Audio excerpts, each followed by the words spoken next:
Buenas tardes a la comunidad ruicina. Estamos aquí nuevamente en este conversatorio internacional, compartiendo muchas experiencias a lo largo de estos 5 años que nos hemos eh, conectado, comunicado, emprendido una gran experiencia con los alumnos de la Universidad Ruiz Montoya.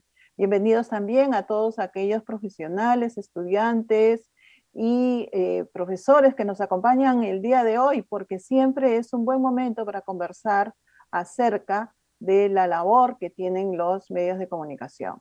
En esta oportunidad nos encontramos con Juan La Rosa Fuentes, quien es doctor por la Universidad de Temple, ha sido profesor universitario de las universidades de Guadalajara, Temple y Teso. También es profesor a tiempo completo del Departamento de Estudios Socioculturales de ITESO y miembro del Sistema Nacional de Investigación. Juan La Rosa, además, es un investigador de largo tiempo, pues ha publicado en las revistas de International Journal of Communication, Media, War, Conflict, y además en otras revistas importantes, ¿no?, alrededor de los medios de comunicación. Del mismo modo, ha publicado un libro conocido como El Manual para la Observación de Medios en el 2014. Eh, Juan La Rosa además busca comprender críticamente la creación y desarrollo de sistemas de comunicación política en diversos ámbitos y escenarios, como por ejemplo los procesos electorales, crisis socioambientales e instituciones mediáticas. Y es desde esta mirada que Juan La Rosa, desde México, viene a compartir con nosotros su experiencia y expectativas.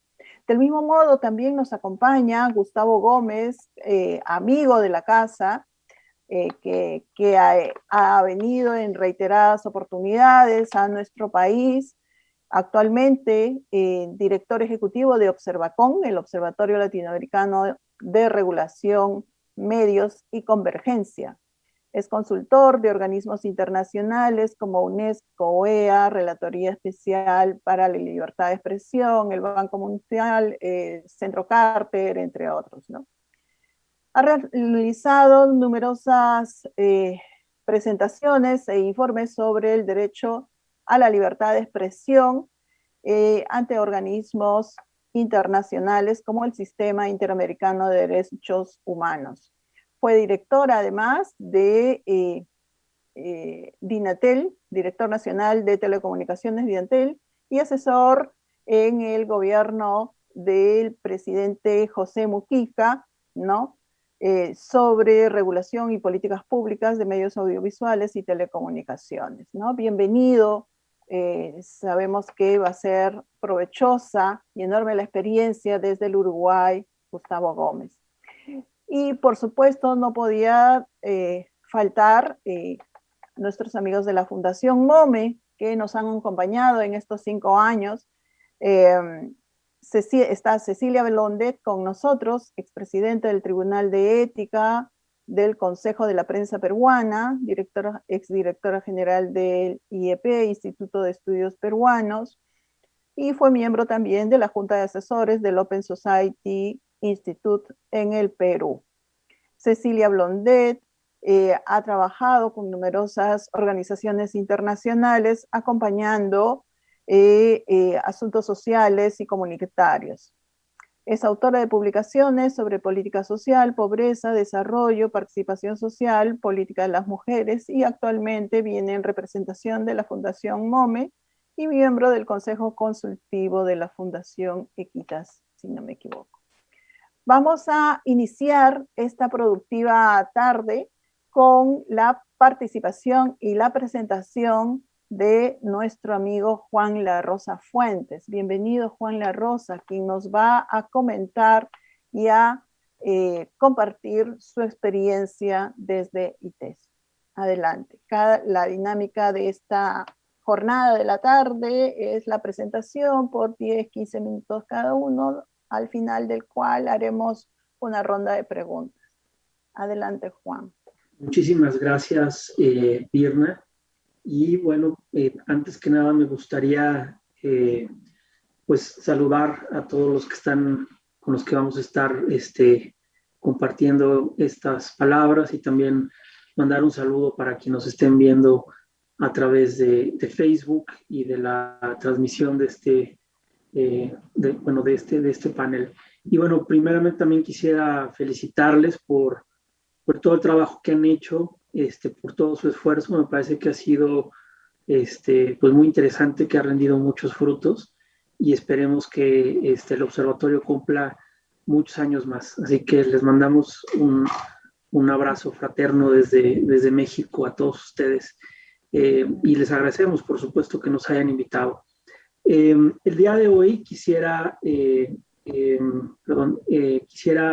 hablar sobre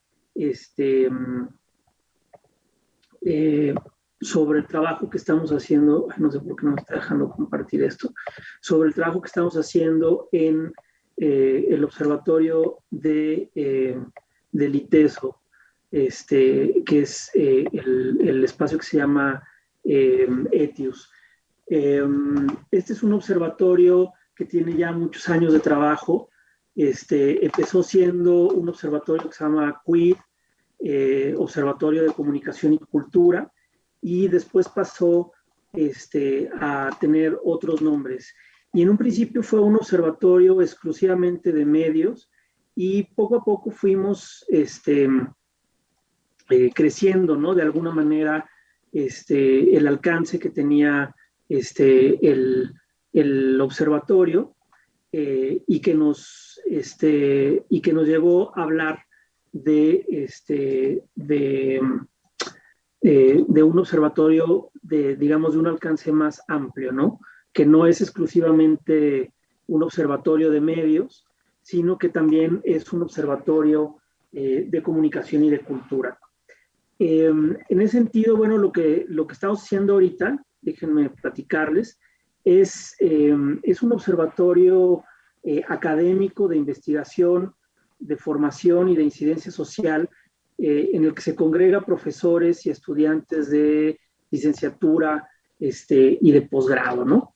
En este caso, ETIUS tiene, digamos, como su misión central es desarrollar conocimientos sobre comunicación, sobre cultura, a partir de investigación académica colaborativa y socialmente pertinente, ¿no? Para nosotros es muy importante este modelo en el cual podemos producir conocimiento a través de investigación que se hace aquí en la universidad, pero es un modelo en el cual tienen que estar participando definitivamente los estudiantes y profesores de la universidad.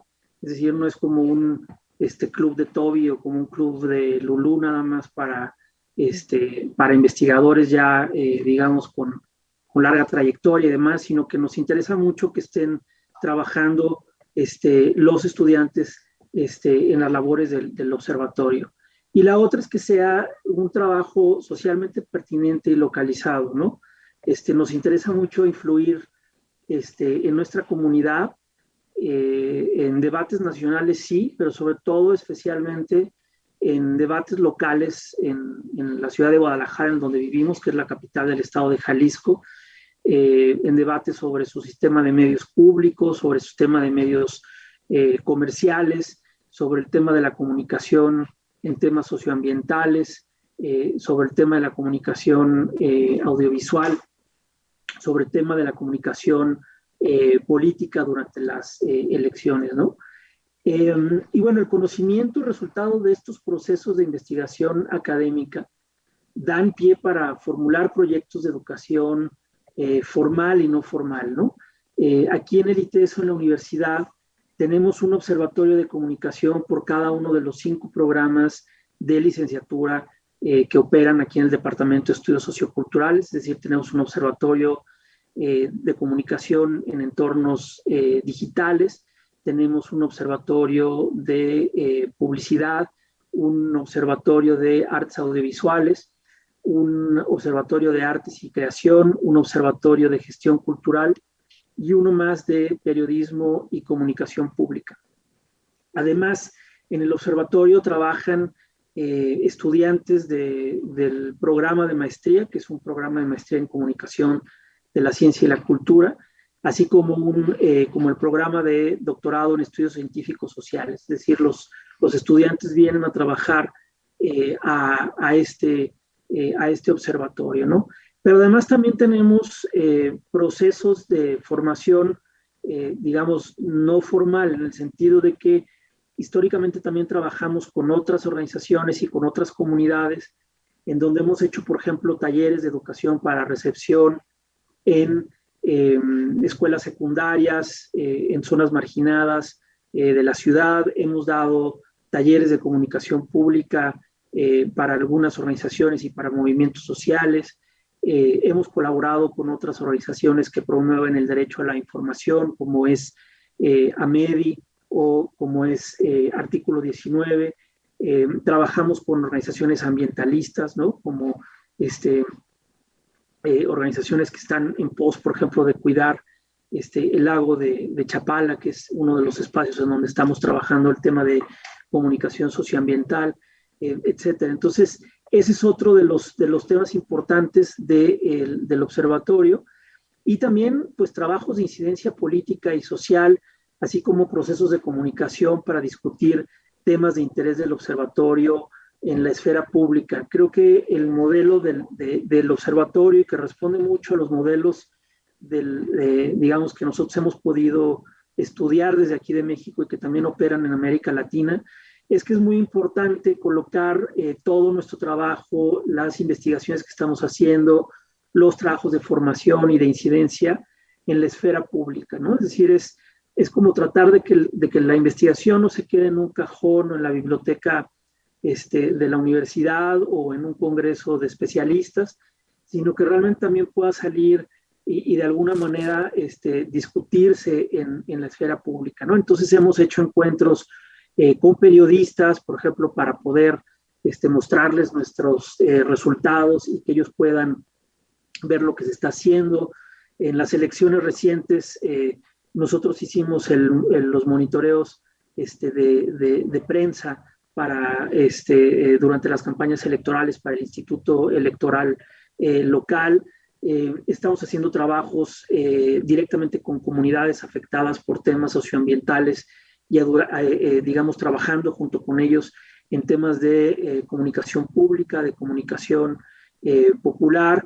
Hemos estado discutiendo también, por ejemplo, cómo es que el gobierno federal ha utilizado la comunicación pública para poder hacer el tratamiento de COVID y de la pandemia en estos años tan complicados que hemos vivido.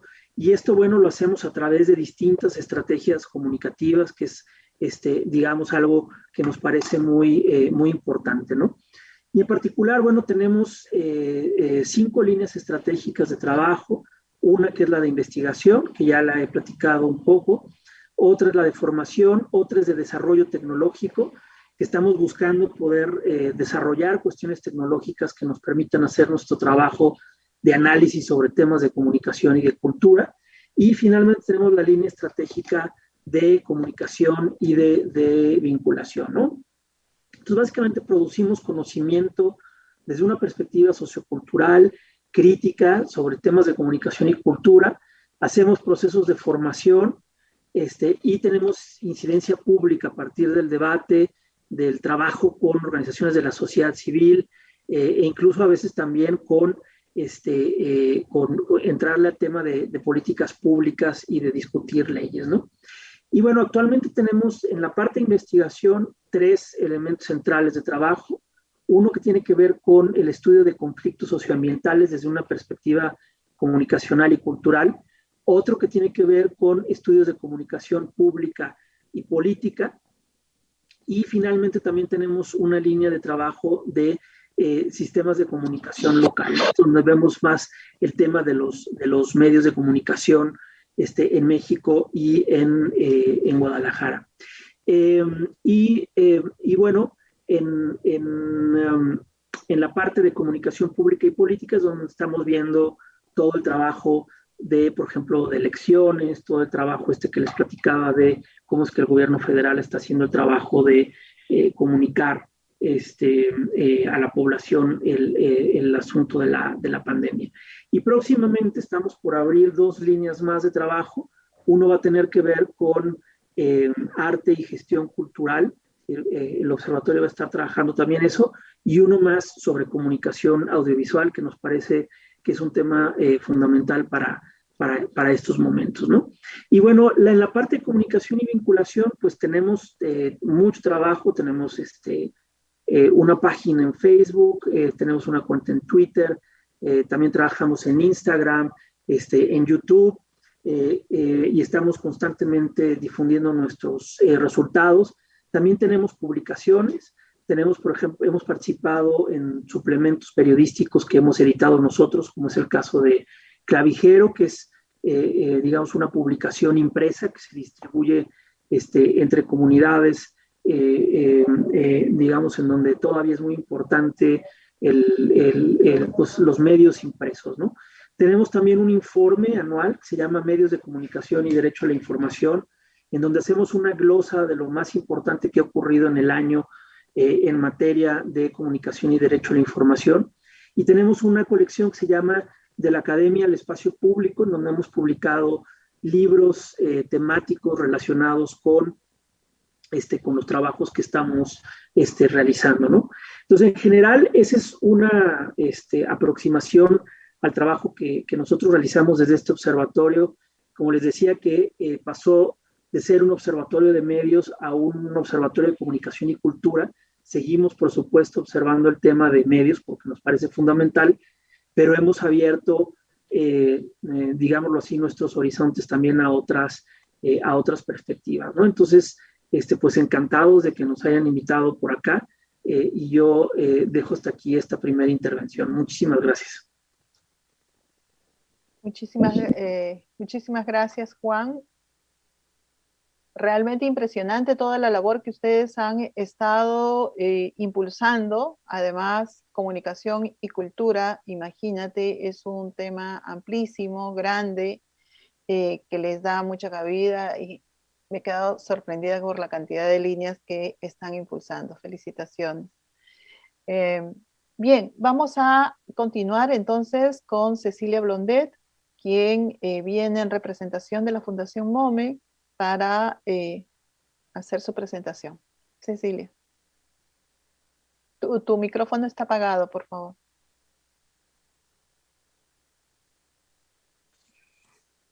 Muchas gracias, Virna, y muchos saludos a todos. Realmente felicitaciones por haber cumplido 5 años. Estas instituciones, por lo general, son muy efímeras.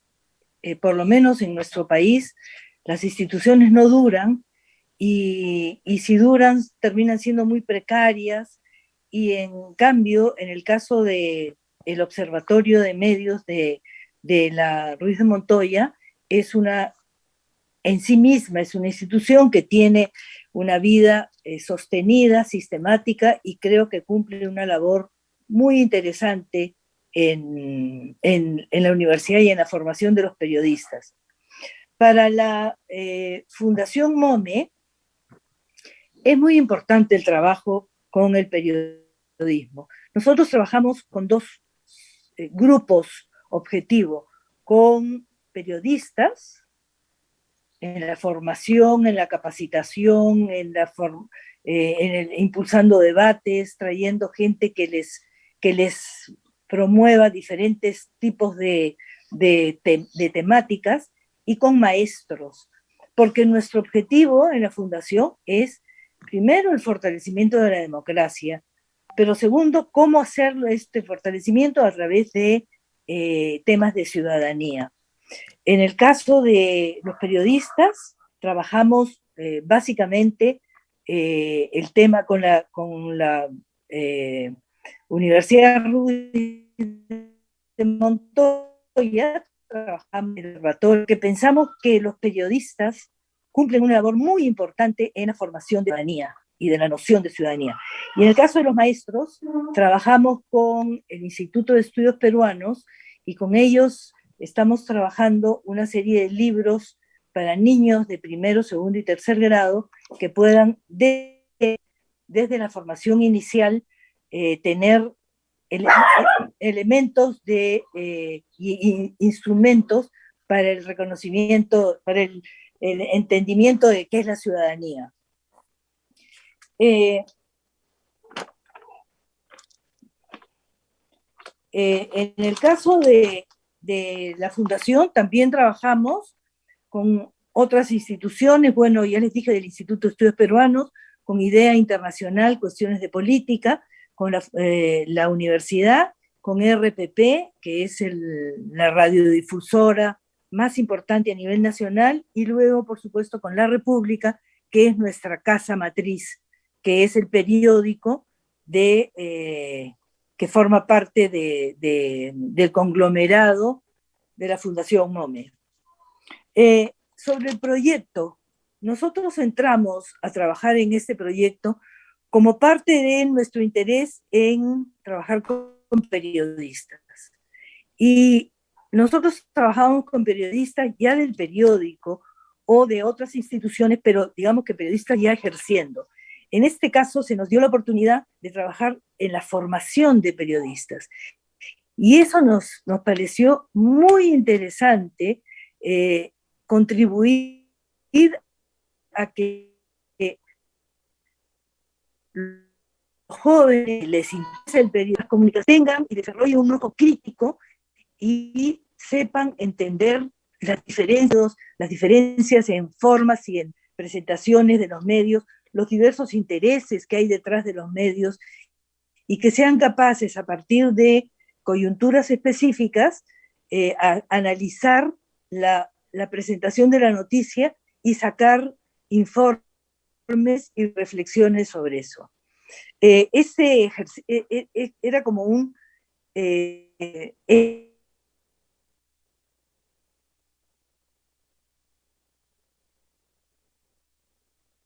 Uy, parece que se perdió.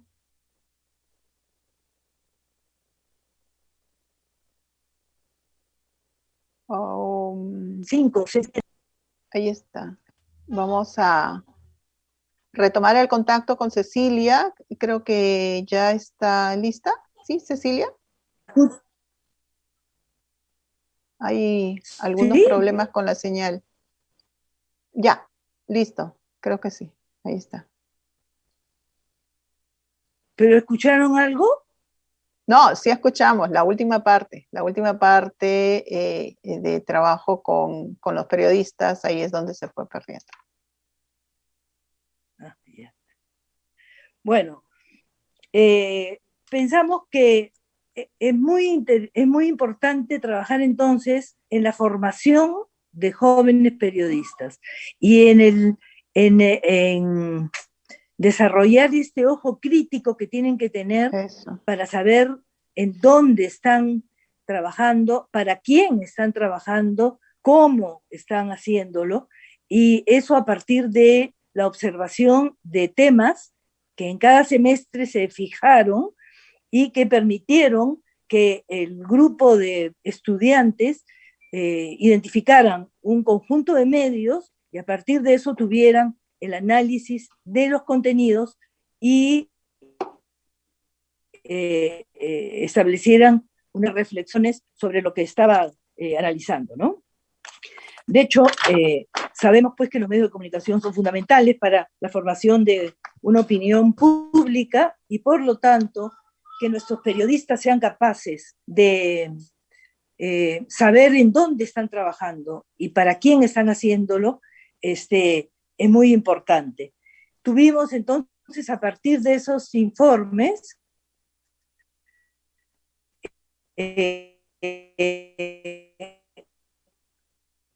discusión, la verdad es que duro, ¿no, Virna? Nos exigieron muchísimo, pero al mismo tiempo fue un muy buen ejercicio para los estudiantes el ver cómo los periodistas evaluaban el trabajo que habían venido haciendo. Un aspecto que nos pareció muy importante, atención en el rating.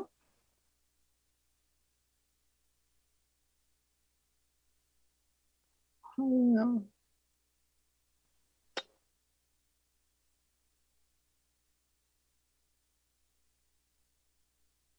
Ceci, el rating. El rating, el rating. Estabas hablando del rating. Creo que... Ah, ok. Me dicen que es posible que puedas compartir. ¿Sí crees que no haya problema, Antonio? De acuerdo. Cecilia, creo que... no. Bueno, nos estaba comentando Cecilia Blondet la experiencia de acompañamiento desde la Fundación MOME y cómo se fue desarrollando la experiencia. Efectivamente, para los alumnos fue todo un aprendizaje, pero más que un aprendizaje es desarrollar ese ojo crítico, ¿no? Y en eso ha habido bastante riqueza en la característica de formación de los alumnos de la Ruiz. Vamos a, lamentando este impasse que a veces nos surge con la conectividad, que no la podemos controlar, ¿no? Y que ya es parte, digamos, de estas rutinas. Vamos a continuar con Gustavo Gómez. Gustavo viene del Uruguay y él tiene una experiencia súper rica a través del Observacón que nos va a compartir también. Bienvenido, Gustavo. Tu micrófono. Muchas gracias, Virna. Es un placer y un honor estar acá en los 5 años del observatorio. Gracias por la invitación. En particular quiero saludar a Franklin Cornejo también, que ha tenido la deferencia de contactarme, pero a todo el equipo ahí. Sé que sin duda alguna son mucha gente y creo que ya se destacaba. 5 años, sostenerse 5 años ya en sí mismo es un logro enorme y demuestra el esfuerzo que hay detrás y además la necesidad de que ese esfuerzo continúe. ¿Quieren que dejemos a Cecilia, Virna? Que ya parece que Ya está. recuperó. Puede ser. Cecilia. O en la segunda ronda, los 5 minutos complementarios. ¿Sí, Cecilia? No se le escucha. En la segunda ronda, continuamos. Dale, termina. Ya está, Okay. ya está. Ahí está. Mil disculpas, pero se me fue el internet. ¿Qué parte no te preocupes. Ok. Bueno, lo que estaba diciéndoles es que nos pareció muy interesante la tensión entre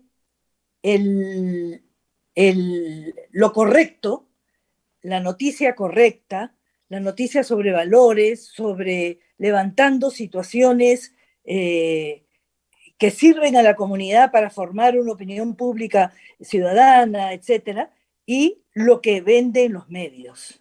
Uh-huh. Los medios quieren noticias que vendan, y por lo tanto, esta tensión entre lo correcto y lo que vende, el rating, es un problema muy serio en el cual hay que buscar el punto de equilibrio para llevar adelante la empresa, pero al mismo tiempo trabajar en el sentido de la comunicación en valores, ¿no? Esto es algo, por ejemplo, que vemos ahora, y en verdad se ven muy fácilmente, Los gobiernos esperan que la radio nacional sirva a los intereses de los gobernantes. En este momento en el Perú tenemos una situación muy típica de gobernantes que esperan que la radio nacional y que la radio y televisión nacional no los ataquen, sino que al contrario, estén con ellos y levanten las noticias que ellos quieren que levanten. No se considera entonces un medio nacional, sino se considera un medio de gobierno, ¿no? Los contenidos mediáticos, los contenidos que se fueron definiendo en cada semestre fueron muy interesantes. El primero, la segunda vuelta electoral, es decir, se trabajó el tema de la política y con gentes que sabían y que trabajaban el tema de la política, que con direcciones de política de la misma universidad que permitieron que los alumnos, digamos, ampliaran sus conocimientos en este campo. El tema de la violencia en el segundo semestre del 2016, violencia y roles de género, crisis y emergencia, con la crisis, cómo se abordó el tema de la crisis del niño costero, fueron las grandes inundaciones en el norte del Perú, y luego dos temas básicos que fueron la corrupción y la discriminación.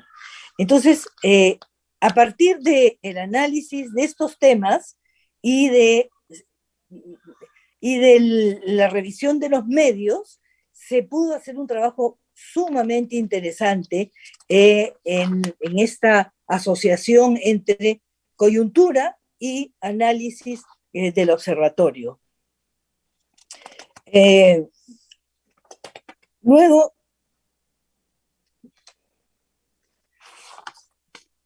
yo creo que lo dejo ahí por ahora y aprovecho más bien para agradecer a Ernesto Cabaza, quien nos acogió muchísimo en este interés nuestro de formación de periodistas, y a Franklin, por supuesto, a Franklin Cornejo, a Virna Valdivia, a Paul Maquet, a Amanda González y a Pierre Carrillo, con quienes hemos trabajado todos estos años de manera tan interesante y tan en equipo. Lo dejo por ahí. Gracias, Cecilia, gracias. Agradecemos la deferencia. Continuamos entonces con Gustavo Gómez.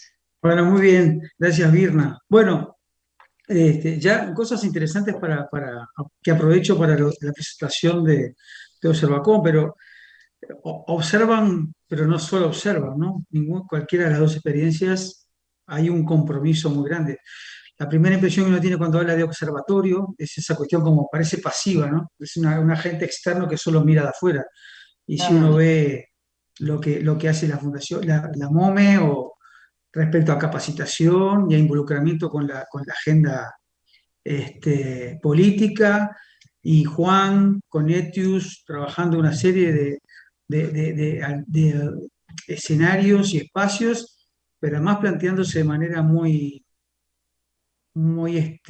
clara y expresa la influencia, ¿no? Es decir, estamos ante experiencias que buscan tener un fuerte anclaje en fundamentos, es lo que le pasa a Observacom. Hay investigación, hay un trabajo de elaboración de fundamentos, hay de desarrollo profesional de las ideas, pero hay una vocación también de incidencia. Estamos como a medio camino entre una universidad, en el sentido estricto, de la academia, sáquenle la parte de extensión, y una organización de activistas, ¿no? O de periodistas trabajando por sus derechos. Estamos en el medio, es decir, nosotros somos lo que hoy se llama think tank. Eso es lo que es Observacom. Un think tank con base en Uruguay, de alcance latinoamericano, que nunca trabajó sobre los contenidos de los medios. O sea, así como Juan contaba que ha sido un desarrollo que empezaron por ahí y siguieron extendiéndose, ¿no? Y para Cecilia, este es un tema clave, el análisis del trabajo periodístico, de los contenidos. Para nosotros nunca lo fue. Somos un observatorio de medios, pero no de los contenidos de los medios, sino sobre las políticas públicas y las regulaciones sobre medios. Sí, porque nos interesa echar una mirada complementaria a otras experiencias como la de ustedes sobre las condiciones estructurales para el ejercicio del periodismo, para el ejercicio de la comunicación, para el ejercicio de la libertad de expresión. Es decir, estamos montados ni somos expertos en espectro radioeléctrico y en mercado de prensa, tampoco somos expertos en ética periodística y en narrativa, pero sabemos leer qué pasa, cómo influye unas sobre las posibilidades de las otras. Entonces, es un observatorio raro en ese sentido, porque es de medios sin trabajar sobre sus contenidos, es un observatorio de libertad de expresión, pero no de todo lo tan grande que es la libertad de expresión, sino de los aspectos estructurales, de los entornos que permiten el ejercicio pleno de la libertad de expresión en cualquier tecnología. Y esa es otra característica.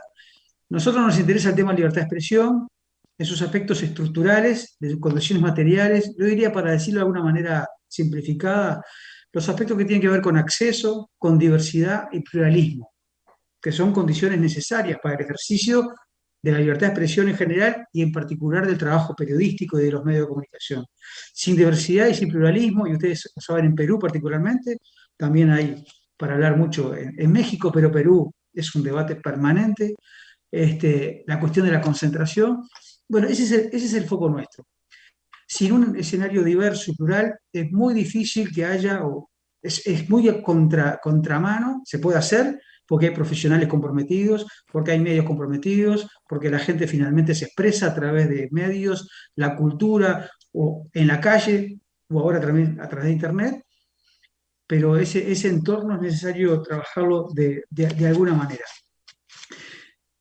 No importa la tecnología, si nosotros trabajamos acceso, diversidad y pluralismo, ya sea ante la necesidad de las comunidades indígenas de tener acceso a frecuencias de radio de frecuencia modulada, como estamos también analizando lo que son las políticas establecidas por grandes corporaciones transnacionales como Facebook y Google, y cómo esas empresas afectan la diversidad y pluralismo en un Internet que es una cosa enorme y espectacular y un avance de la humanidad como nunca hemos tenido, pero que frente al poder de estas pocas empresas se ponen en juego muchas cosas. Por supuesto, el ejercicio de libertad de expresión, el derecho a la información y también incluso la sostenibilidad de los medios de comunicación, entre otros dilemas que nosotros trabajamos desde estudios, investigaciones, informes periódicos y por supuesto también, y acá me meto la parte de incidencia, colocando estos temas en la agenda pública, o sea, mostrándolos, sensibilizando sobre la importancia de tratar estos temas, de por qué, a pesar de que el Internet es maravilloso, aún tenemos dilemas que enfrentar respecto a garantizar la diversidad de ideas y culturales en ese entorno, de por qué, más allá de Internet, que parece que se lleva todo por delante, aún sigue siendo necesario en los países de nuestro continente defender el derecho de comunidades indígenas a contar con sus propios medios de comunicación radiales.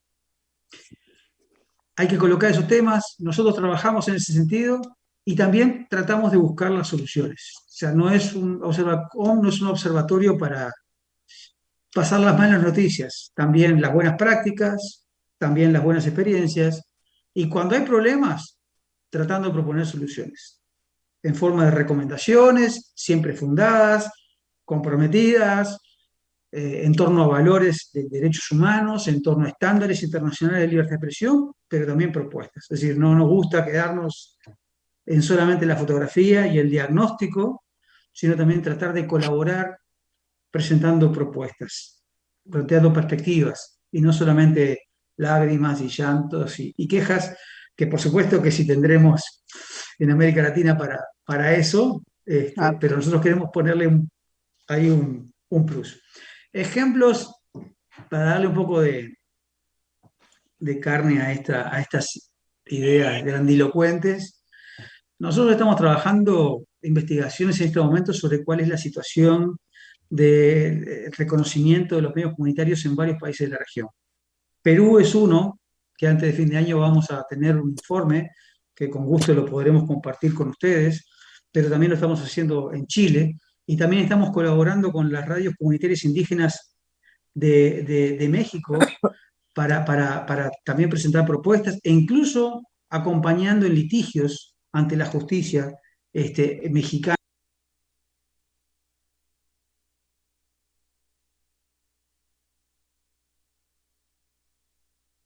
La propia ley de radio, la propia ley federal de telecomunicaciones y radiodifusión. Estamos siguiendo de cerca todos los procesos de regulación de medios que están habiendo en la región. Hay uno allí cerca, en Ecuador, hay un cambio de gobierno y hay 5 proyectos de ley para reformar la ley de comunicación. Nos interesa ese tema, lo seguimos, informamos, analizamos, generamos espacio de diálogo para dar seguimiento a esos procesos. Nos preocupa la concentración, ya lo decía. Acabamos de presentar en México un informe con indicadores sobre la concentración en Internet en México. Siempre se pregunta a uno, ¿hay concentración en medios de prensa escrita? Y en Perú me van a decir, sí. ¿Hay concentración en medios de televisión? Y en México me podrán decir que sí, y en telecomunicaciones, y en Internet no. Bueno, estamos trabajando ese tema. También vamos a tener a fin de año un análisis para Perú, y lo acabamos de presentar en México, es otro de los ejemplos de lo que hacemos, y trabajamos mucho también sobre mostrarle a los usuarios de redes sociales cómo son las prácticas de moderación de contenidos que aplican las grandes plataformas de Internet como Facebook, como Google, entre otras. De forma tal de poder mostrar que también hay derechos frente a estos privados, que tienen un poder enorme, como decía anteriormente, y frente a los cuales también tenemos derecho a pedir y a exigir por nuestros derechos fundamentales, y además también incluso la posibilidad de recurrir frente a decisiones injustas. Son solamente algunos de los ejemplos, Virna, Juan, Cecilia, que quería compartir con ustedes de un montón de tareas que estamos llevando adelante en la región, más allá de que estamos en este momento saludándolos en sus 5 años desde el sur, desde la capital de Uruguay, Montevideo. Uh-huh. Ok, gracias, Gustavo. Bueno, estamos recibiendo algunas preguntas todavía quienes no nos han podido alcanzar, pero aquí yo me gustaría adelantarle algunas inquietudes a partir de las presentaciones que ya nos han adelantado, ¿no? Que nos han hecho, perdón, ¿no? Y de pronto podríamos hacer 3 preguntas generales y luego 5 minutos para complementar o para de pronto responder, ¿no? Por ejemplo, hay un tema, y es que efectivamente los observatorios de medios son vistos en alguna medida como entes evaluadores, sino pasivos, como decía Gustavo, ¿no? Y es que el periodista, al recibir precisamente estas inquietudes, puede verse visto o no, pero en algunos casos es visto o como evaluado, ¿no? Sujeto de evaluación, ¿no? Entonces, o enseñarle a hacer periodismo. Y entonces, ¿cómo desde su experiencia ustedes han manejado esa situación para justamente avanzar en el proceso de incidencia que bien han descrito y han manejado, ¿no? Y han trabajado en este grupo, ¿cierto? Luego también nos hablaba, ¿no? Nos hablaban, hay un factor común alrededor de esas experiencias, y es la contribución al fortalecimiento de la democracia. Entonces, sería interesante, de pronto ya son, a ver, verdades evidentes, pero creo que no está de más remarcarla, ¿no? Y es la vinculación con la democracia.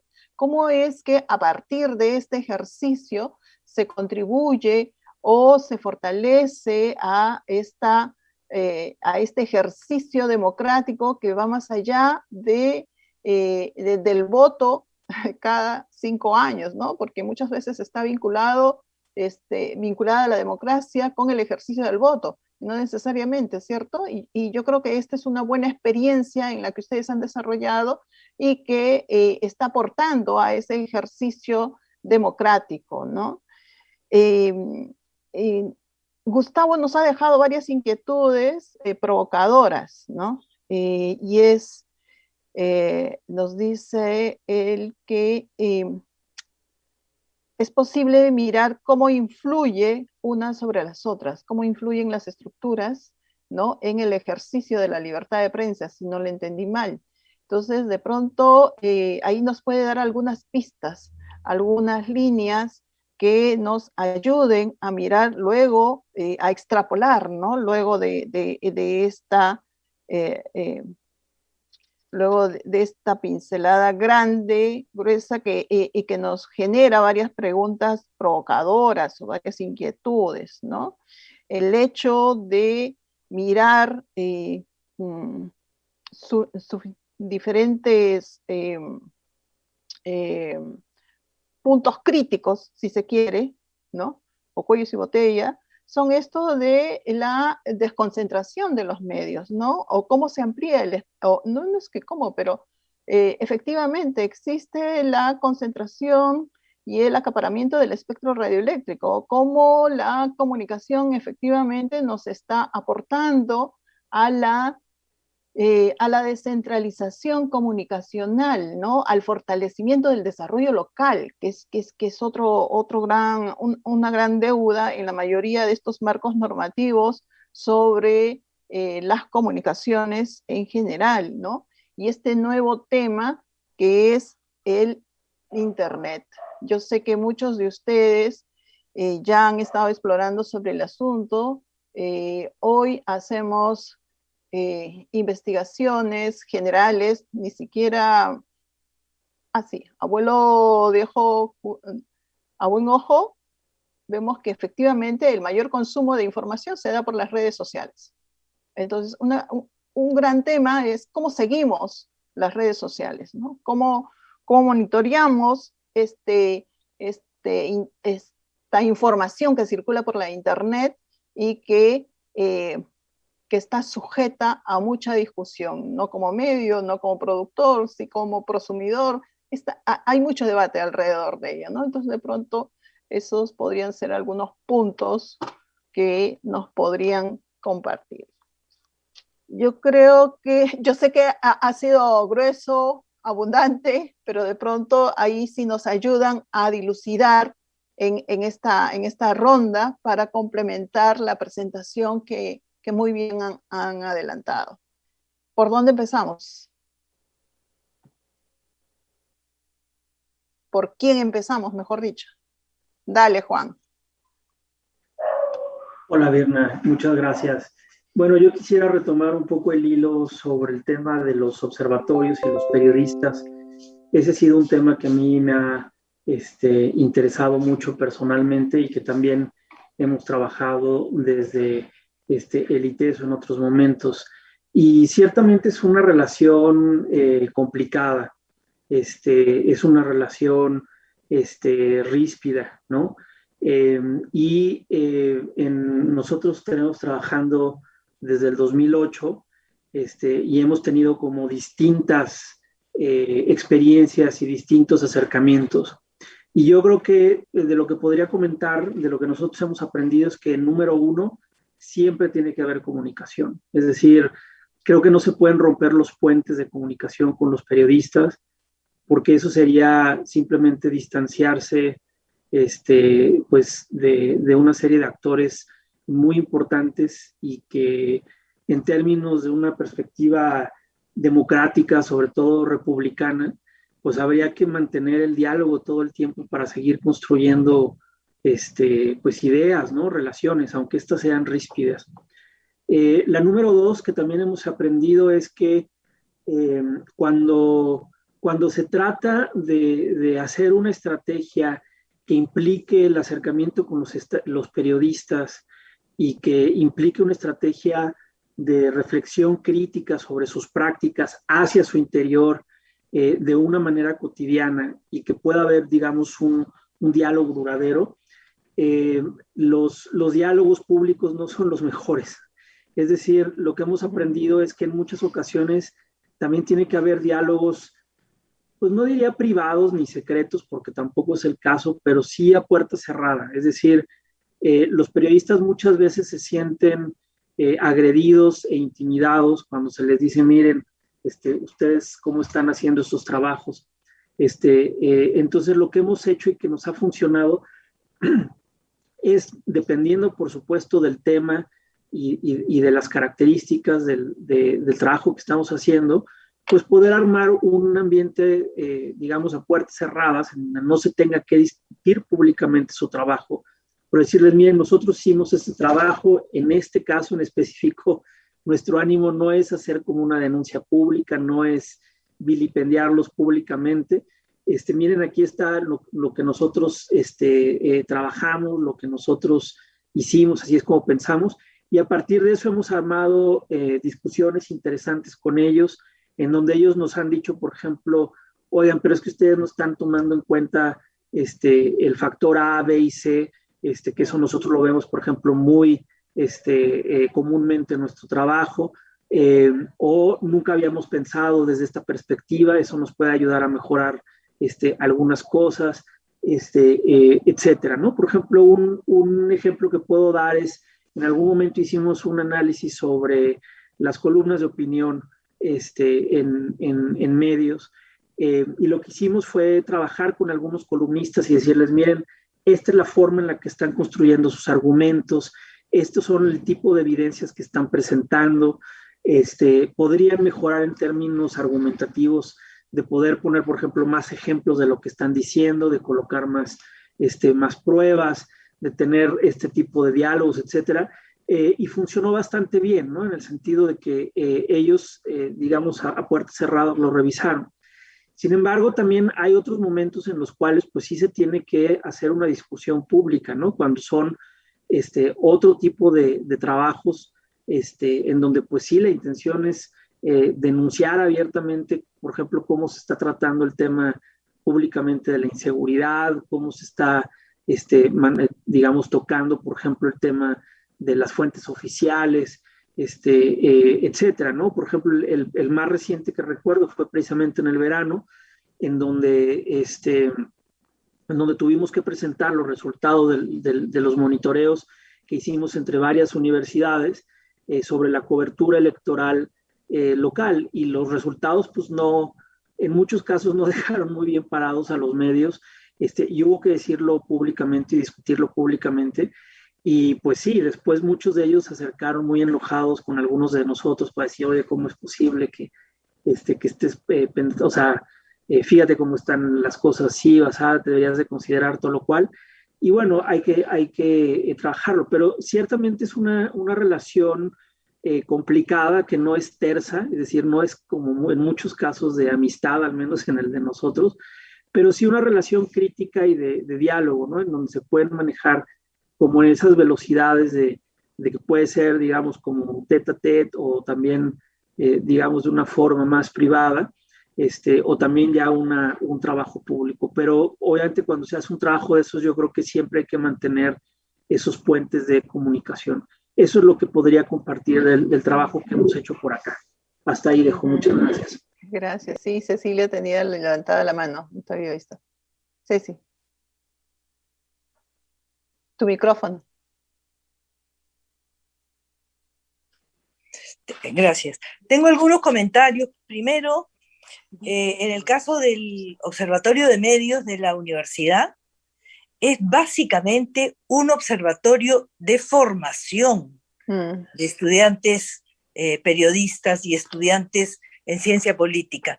Y entonces, el éxito de este observatorio, que es un ejercicio relativamente chico, pero sistemático, es transmitir a los estudiantes una serie de herramientas y metodologías que les permitan afinar el ojo, entender qué es la democracia, qué es la ciudadanía, cómo vincular el medio de comunicación con la formación de opinión pública en temas específicos. Como digo, es un trabajo de formación, y eso nos parece que es muy importante, cómo vincular la academia con el periodismo, y con la política en última instancia, ¿no? Entonces, el laboratorio, el observatorio, reúne estudiantes, docentes y periodistas. En el caso de los periodistas, me parece que también es muy importante señalar que, tal como nos ha dicho Juan, el observatorio hacía reuniones con periodistas, pero reuniones cerradas, no eran abiertas al público. Y ahí es donde se dieron debates muy interesantes, en los que en muchos casos salió este tema, como dije, que a mí me parece muy relevante entre lo correcto y el rating, y lo que me interesa sacar. Pero por otro lado, los periodistas también nos hicieron saber que les parecía muy importante hacerlos reflexionar a ellos sobre su trabajo. Es decir, a partir del observatorio, los periodistas pudieron generar debates entre ellos sobre cómo se leía y cómo se consumía la noticia, ¿no? Eso nos pareció importante. Y finalmente, la pandemia nos ha hecho saltar un tema que, si bien era un tema que estaba ahí en la mesa, nunca se discutió. Primero, me refiero al Internet. Esta relación entre el Internet y la educación virtual ha desnudado un tremendo problema en nuestro país frente al manejo tan arbitrario de la tecnología. Cantidad de alumnos, de niñas y niños, se quedaron sin educación porque la educación se hizo por la vía de Internet y no llegó el Internet, o tenían que subir a lugares tan casi inaccesibles para conseguir un poquito de señal, que finalmente muchos abandonaron, y entonces la deserción educativa ha sido brutal. Entonces, creo que esto nos está planteando un desafío enorme de estos tiempos, ¿no? Cómo hacer, que me parece que Gustavo lo ponía muy bien, cómo hacer para que los conglomerados no se impongan en versiones arbitrarias, sino que los estados puedan asegurar que este tipo de mecanismos y de carreteras tecnológicas puedan llegar a todos los lugares y a todas las comunidades del país, ¿no? Eso es. Bueno, me sumo a contestar. Yo, como saben, no, lo he dicho, no trabajamos sobre medios y sobre desempeño periodístico, pero digamos, entiendo, hemos reflexionado sobre esas tensiones que se hablan, y de alguna manera también lo tenemos en todas las áreas de actuación. Sí, porque a nadie le gusta que le hagan una crítica, sea un periodista, el dueño de un medio o una empresa internacional de Internet. Yo creo que la única cuestión, puede haber distintas herramientas, efectivamente, para algunas cosas es necesario mantener espacios de diálogo cerrados, pero nosotros digamos, no nos limitamos a solo decirlo en espacios cerrados. O sea, la clave no es decir lo que les gusta o solo decirlo a puertas cerradas, sino creo que es ser capaces de tener credibilidad, de demostrar a través de todo el trabajo que se hace, de cómo se hace, de quiénes están en el observatorio, demostrar profesionalidad e independencia. Yo creo que yo más bien pienso en la credibilidad, en la independencia y en la profesionalidad. Aún con eso, sin duda alguna, hay tensiones y hay gente que no le gusta que le critiquen. Y ahí también, seamos claros, mucho corporativismo. El periodismo no es la única de las... no es el único de los ejemplos en ese sentido, pero también lo es. Y cuesta mucho, y se, digamos, estigmatiza con esa frase de hacer periodismo de periodistas a esfuerzos legítimos, profesionales e independientes, que lo que buscan es aportar elementos para una mejor libertad de prensa y una libertad de expresión. Y eso a veces pasa por marcar deficiencias, marcar malas prácticas, marcar problemas de ética.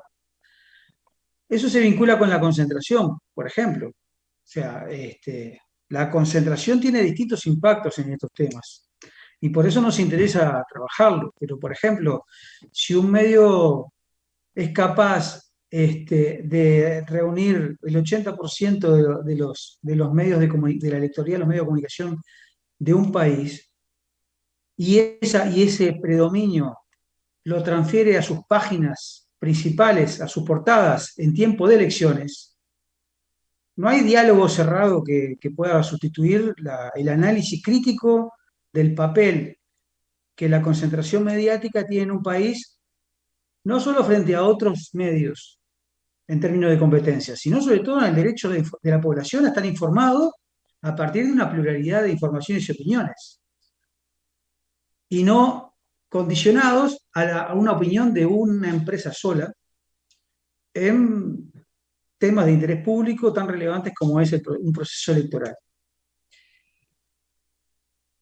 Cuando hablamos de Internet, y ahí ahora Cecilia lo volvió a tomar, para mí hay un tema también muy importante, y marco dos cosas. Una respecto al poder de estos conglomerados, incluso contra los grandes medios de comunicación tradicionales de nuestros países, y voy a poner un ejemplo que no es de Latinoamérica. En todo el mundo, también en Latinoamérica, los medios de comunicación reclaman obtener algo de los recursos que las grandes plataformas digitales obtienen de la generación de contenidos que los medios y los periodistas generan diariamente. Hay distintas alternativas, algunas me gustan más, otras menos. Observacom está siguiendo ese tema, pero nos preocupa desde el punto de vista de la sostenibilidad y una diversidad de medios de comunicación que están en riesgo por esta presión enorme que están haciendo particularmente dos empresas, que se están quedando con la mayoría de la publicidad en ambientes digitales. En Australia hubo un debate de este tipo, e incluso hubo propuestas legales, y la reacción de estas empresas, yo diría legítima, porque cada uno defiende sus intereses, pero no legítima en términos de democracia, ¿saben lo que terminaron haciendo? Terminaron haciendo un apagón informativo de todos los medios de comunicación del país. O sea, en Australia, por la decisión de una transnacional, todos los medios de comunicación del país fueron apagados, como una acción de represalia frente a una iniciativa, buena o mala, pero de un gobierno democrático que respaldó el reclamo de los medios de comunicación tradicionales. A ese nivel llega el problema de la concentración en Internet, a apagar el acceso a todos los medios de comunicación de un país como Australia. No estoy hablando de Uruguay, pobrecito, que somos una cosita chiquitita así. Australia. O sea, empresas que tienen un poder tan impresionante que cuando uno dice Internet, y es un lujo Internet en realidad por la cantidad de información, ¿no? Y de opiniones, o sea, potencialmente es una cosa que la humanidad nunca vio. Ahí hay de todo, pero como somos humanos, y esto es tan inconmensurablemente grande la cantidad de información que hay, necesitamos intermediarios que nos ayuden a acceder a esa información. Uno de los servicios que dan estos intermediarios se llaman motores de búsqueda, ¿no? O buscadores. De hecho, una de estas empresas ha creado un verbo que es igual a buscar en Internet, que es googlear. Bueno, en América Latina, estamos estudiándolo en Perú, pero no creo que me equivoque demasiado. Pero en América Latina, el 96 al 98% de las búsquedas de Internet se hacen a través de un solo buscador, de una sola empresa. Nunca en la humanidad hubo tal poder en manos de una empresa de hacer un agujerito así chiquito para acceder a esa información inconmensurable. Una sola empresa, y no estoy catalogando ni valorando lo que hace, sino mostrándole el poder que tiene. Una sola empresa define cuáles son las 10 primeras cosas que vas a ver cuando buscas algo sobre un candidato en una elección, o sobre cualquier cosa que se les ocurra. Es impresionante. 96 al 98% de las búsquedas, una sola empresa. Ese es un tema que impacta a la democracia, sin duda alguna, además de montones de derechos fundamentales.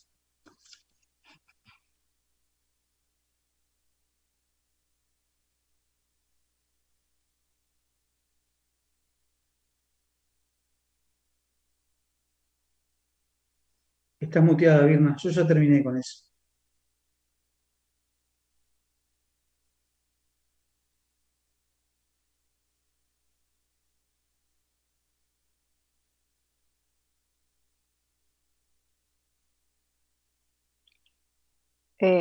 Me pareció que terminaste, Gustavo, me pareció que ibas a continuar.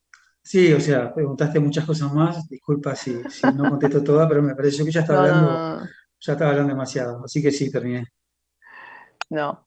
Tengo también un pequeño desfase para variar, que no me permite seguir en línea. Bueno, ciertamente los temas son amplios.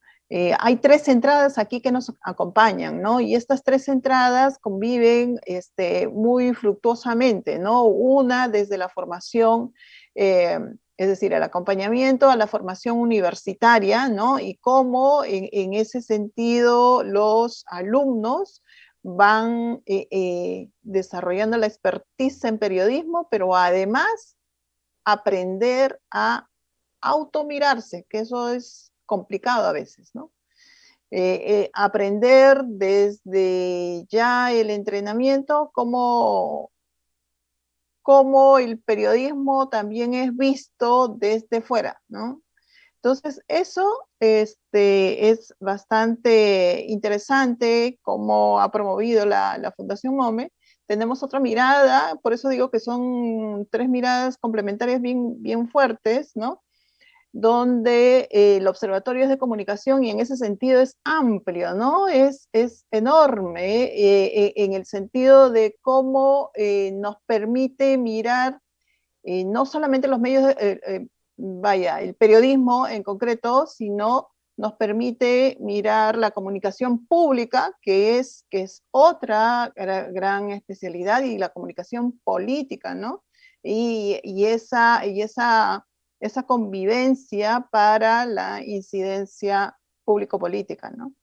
Y esta otra mirada en la que desde la investigación Gustavo nos alerta sobre diferentes nodos que ya están saltando, ¿no? Diferentes puntos que están saltando en esta discusión sobre el acaparamiento, ¿no? De las empresas de Internet o el acceso, ¿no? Al Internet. Ya no solo es acceso, ¿no? Sino también se trata de otro problema mucho más complejo que tiene que ver con la misma, con el mismo empresariado, ¿no? Esto nos ayuda a mirar estos diálogos en confianza, como bien han llamado ustedes tácitamente, ¿no? Y es estos diálogos en confianza sobre un tema tan delicado como es la libertad de expresión. Un tema tan delicado que es tan susceptible de mirarlo entradamente como es la libertad de expresión, ¿no?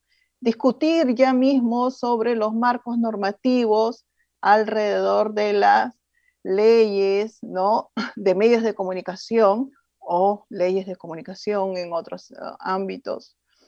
Es un tema sensible, ¿no? Entonces, ¿cómo desde sus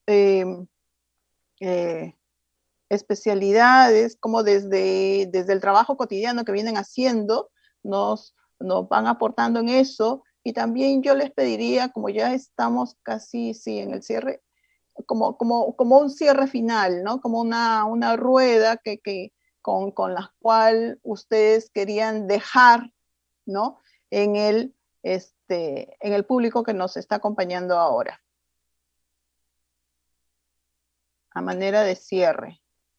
Empezamos, Juan. Claro que sí. Muchas gracias, Birna. Mira, brevemente sobre lo que comentas con respecto a la libertad de expresión, pues hemos hecho distintos proyectos de investigación, de divulgación, de discusión sobre lo que está pasando en México y en nuestro estado específicamente, que es el estado de Jalisco y la ciudad de Guadalajara. Un proyecto en específico que les podría compartir es este informe que les comentaba, que publicamos todos los años. Acabamos de enviar ahorita a la imprenta el informe 2020, y en este informe pues documentamos todas las violaciones a la libertad de expresión que nosotros documentamos. Y algo que podría decir en términos de lo que está pasando en México, creo que en donde hay, digamos, un foco rojo es en el trabajo de los periodistas. Pasamos de un siglo XX semi-autoritario en términos de libertad de expresión en México, en donde el Estado tenía no un control total, pero sí un control fuerte sobre la prensa y sobre los periodistas, que se fue desvaneciendo en las últimas décadas y que con la transición de partidos cambió completamente. Creo que actualmente los periodistas tienen una gran libertad en términos de lo que se puede publicar o de lo que se puede decir o no con respecto a los temas políticos. Sin embargo, tristemente fue como un cambio hacia el tema de la inseguridad, ¿no? En la última década, México, en los lugares del mundo, algunos años en el primer lugar de periodistas asesinados, incluso comparado con periódicos, con países que están en guerra formal, por así decirlo, que nosotros tenemos como una guerra esparcida en ciertos puntos del país. Y entonces ahí la gran tragedia es que el Estado, como garante de la libertad de expresión, no ha sido posible, no ha sido capaz de proteger a los periodistas, ¿no? Y vemos por un lado que grupos criminales están atentando en contra de la vida de los periodistas, pero al mismo tiempo que algunos de o más bien los gobiernos locales son también una fuente muy importante de represión hacia los periodistas, ¿no? Y es algo que ha documentado claramente Artículo 19, pero nosotros acá en Guadalajara lo hacemos ya puntualmente sobre lo que ocurre en el sistema de medios local, y vemos también eso junto con otra cosa que está muy ligada al tema de la libertad de expresión, que tiene que ver con la pauperización del trabajo periodístico. Entonces, hemos ido documentando cómo cada vez literalmente hay menos periodistas por habitante en México porque son despedidos. La edad de los periodistas cada vez es más baja, es decir, se da el fenómeno que se ha descrito como el de puerta giratoria, es decir, que son carreras muy cortas las de los periodistas por los bajos salarios, las pocas prestaciones y demás. Entonces creo que el foco rojo de la libertad de expresión en México está en esos dos elementos del trabajo periodístico que acabo de escribir y que nosotros hemos buscado documentar desde distintas formas. Y bueno, yo con esto cierro la participación. Agradezco mucho la invitación. Me encanta poder escuchar qué es lo que se está haciendo en otros países, en Uruguay, en Perú, y también, bueno, sé que la experiencia de Observacom en realidad es regional, continental. Entonces, eso es muy interesante porque da cuenta de la diversidad de cosas que estamos haciendo y también al mismo tiempo de los problemas y temas que compartimos. Y pues les agradezco mucho la invitación y les deseo una larga vida a su observatorio y espero que podamos estar aquí celebrando en algunos otros años más adelante y luego encontrarnos en vivo en algún lado. Muchas gracias. Gracias, Juan. Cecilia, por favor. Tu micrófono.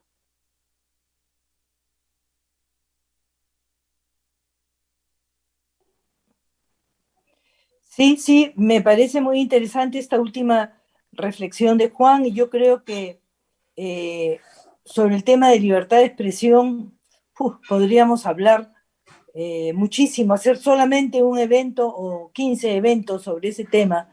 En este caso, en el caso nuestro, de hecho, los regímenes autoritarios o con intenciones autoritarias y las dictaduras tienen siempre la tentación de controlar a los medios y de reducir justamente la libertad de expresión.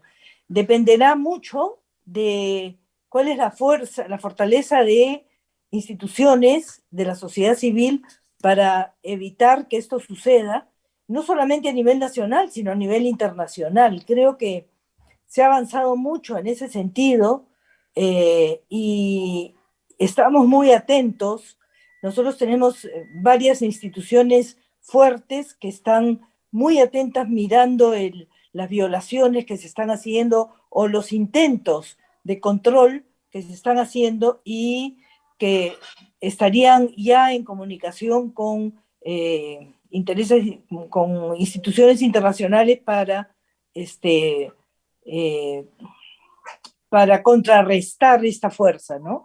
Y lo otro que mencionaba Juan, que me parece también muy importante, es hasta qué punto la pauperización del profesional, del periodista, está llevando a que cada vez más el periodismo de investigación se sustituya por periodistas al servicio del dinero, ¿no? Entonces, difícilmente tienes el tiempo, la institucionalidad,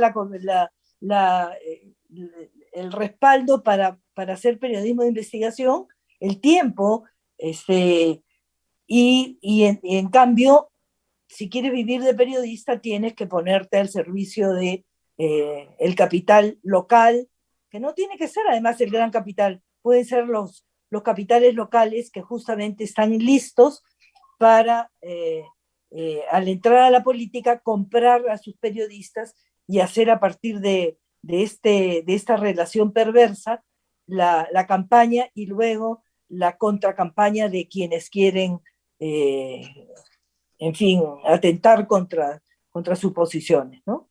Entonces creo que sobre libertad de expresión hay mucho que hablar y me parece que ha sido muy interesante escuchar a Juan y a Gustavo y refrescar las cosas que hemos hecho.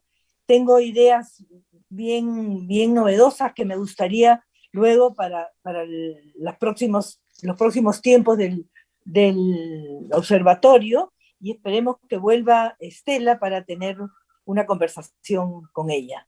Muchas gracias, saludos a Juan y a Gustavo, y Virna, muchas gracias a ti especialmente. Gracias. Dale, entonces continuamos, Gustavo. Gracias, Cecilia. Yo comparto todo lo que han dicho, creo que son temas relevantes. Creo que América Latina, por desgracia, la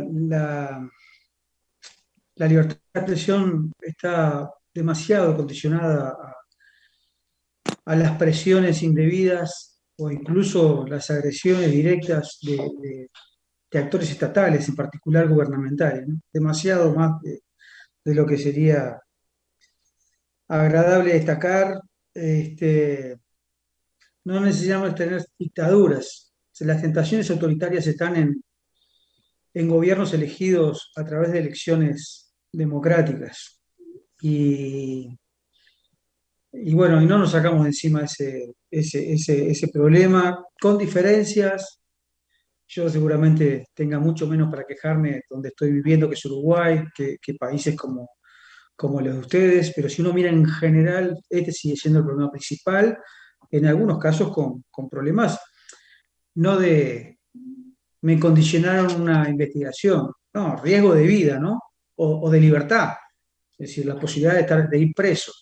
Así que, sin duda alguna, no tenemos que olvidarnos de eso y ser solidarios con quienes sufren esas situaciones, porque además no es un problema solamente para esas personas, sino también para la sociedad, que se pierde de tener el trabajo de investigación, la expresión de esos periodistas y de esos medios atacados. Así que, sin duda. Yo quiero simplemente plantear dos cosas como hasta para líneas de investigación que sugiero. Una es que efectivamente, siendo esto una realidad, la del impacto de los estados, y en particular los gobiernos, sean federales o locales, u otros organismos estatales, las policías, los militares, etcétera, los poderes fácticos en general, o sea, los privados, están teniendo también un papel muy importante en las restricciones a la libertad de expresión.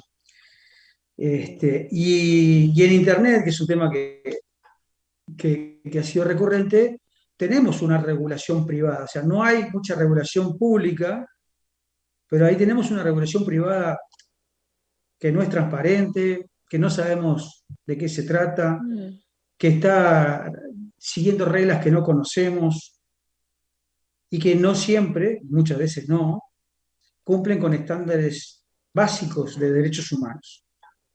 En espacios que hoy se han convertido en espacios públicos, de deliberación pública, y que están regulados fuera de nuestras fronteras soberanas por empresas que el único fin que tienen es el lucro. Entonces yo creo que esta cuestión de la afectación también de gobierno, pero también de privados, en el discurso público debe empezar a formar parte de la atención nuestra, porque es un fenómeno creciente. Obviamente que en algunos países es más drástico, porque estamos hablando de grupos paramilitares o grupos parapoliciales o narcotraficantes, pero también hay otros actores privados que significan poderes fácticos que afectan y restringen la libertad de expresión. El otro es el principal problema. Debo decirles que en el trabajo que ha hecho Observacom en los últimos años, este aspecto tiene un peso cada vez más importante y necesitamos prestarle atención. Muchísimas gracias, Virna. Juan, un gustazo conocer la experiencia de ustedes. Cecilia, lo mismo. Muy amable por el espacio y ha sido un placer. Muchas gracias. Muchas gracias, Gustavo Gómez de Observacom, Juan La Rosa de ITESO de México, Cecilia Blondet en representación de la Fundación OME. De esta manera estamos cerrando y la verdad ha sido un gusto vernos nuevamente, reencontrarnos. Ojalá que nos dé el tiempo, el espacio, el pretexto también, ¿por qué no?, para hacer trabajos conjuntos.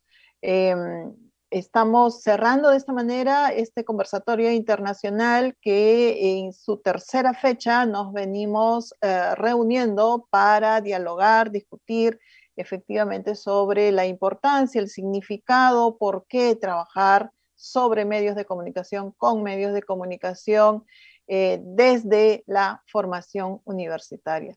Agradecemos a todos ustedes que nos han estado acompañando y a invitarlos a seguir conectándose con los diferentes contenidos que produce la comunidad ruicina. Muchas gracias.